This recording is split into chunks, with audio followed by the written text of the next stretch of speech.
ذمہ داری ہے کہ بیوی خوشی کے ساتھ شوہر کی اطاعت کرے. قرآن پاک میں نیک عورتوں کی صفت یہ بتائی گئی ہے، فالصالحات قانتات، نیک عورتیں فرما بردار ہوتی ہیں. ایک طرف اللہ کی اطاعت گزار اور دوسری طرف شوہر کی اطاعت گزار. شوہر کی اطاعت کے بارے میں ایک حدیث میں آتا ہے، آپ صلی اللہ علیہ وسلم نے فرمایا 2 قسم کے لوگ ایسے ہیں کہ جن کی نمازیں ان کے سروں سے اوپر نہیں جاتی. ایک وہ غلام جو اپنے آقا سے بھاگ جائے جب تک کہ واپس نہ آئے، اور دوسرے وہ بیوی جو اپنے شوہر کی نافرمانی کرے جب تک کہ نافرمانی سے باز نہ آ جائے.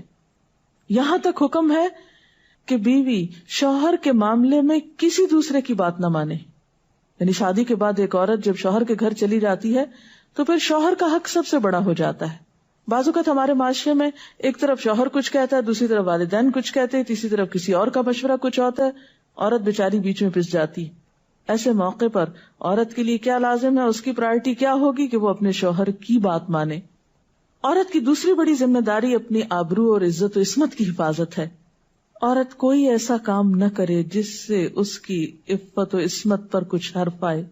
ازدواجی زندگی کی خوشی کا راز باہم ایک دوسرے پر اعتماد ہے. اگر کوئی بھی ایسا کام عورت کرتی ہے جس سے شوہر کے دل میں شک ہو جاتا ہے، اعتماد ختم ہو جاتا ہے، تو اس سے ازدواجی زندگی کی خوشیاں ختم ہو جاتی. یہ اعتماد بے حد ضروری ہے، اور اس کے لیے اپنی عزت عصمت کی خصوصی حفاظت. نبی صلی اللہ علیہ وسلم نے فرمایا، عورت جب 5 وقت کی نماز پڑھے، اپنی آبرو کی حفاظت کرے، اپنے شوہر کی فرما بردار رہے، تو وہ جنت کے جس دروازے سے چاہے داخل ہو جائے.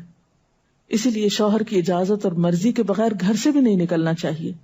حضرت معاذ بن جبل کہتے ہیں کہ نبی صلی اللہ علیہ وسلم نے فرمایا، خدا پر ایمان رکھنے والی عورت کے لیے جائز نہیں کہ وہ اپنے شوہر کے گھر میں کسی ایسے کو آنے دے جس کا آنا شوہر کو پسند نہ ہو، اور ویسی صورت میں گھر سے نکلے جب اس کا نکلنا شوہر کو پسند نہ ہو. اطاعت کے علاوہ شوہر کو خوش رکھنا یہ بھی بے حد ضروری ہے.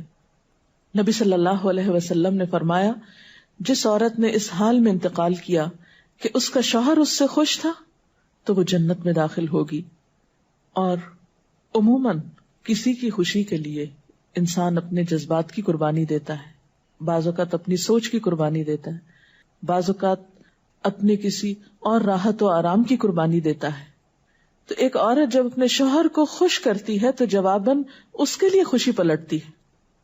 اس لیے گھریلو زندگی کی خوشی کا انحصار اسی بات پر ہے کہ دونوں ایک دوسرے کے لیے قربانی کے جذبات رکھتے ہوں، ایک دوسرے کے لیے رحمت اور ایک دوسرے کے لیے مودت کا ذریعہ ہوں. جیسا کہ قرآن پاک میں شادی کا مقصد ہی یہ بتایا گیا کہ دونوں کے درمیان باہم مودت اور رحمت کے جذبات ہوں، ایک دوسرے کے لیے سکون کا باعث ہوں، تاکہ انسانی زندگی بہترین طریقے پر رواں دواں رہے.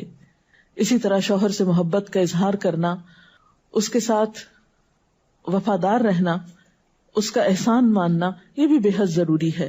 حضرت اسماء کہتی ہیں کہ ایک بار نبی صلی اللہ علیہ وسلم میرے پاس سے گزرے، میں اپنی سہیلیوں کے ساتھ تھی.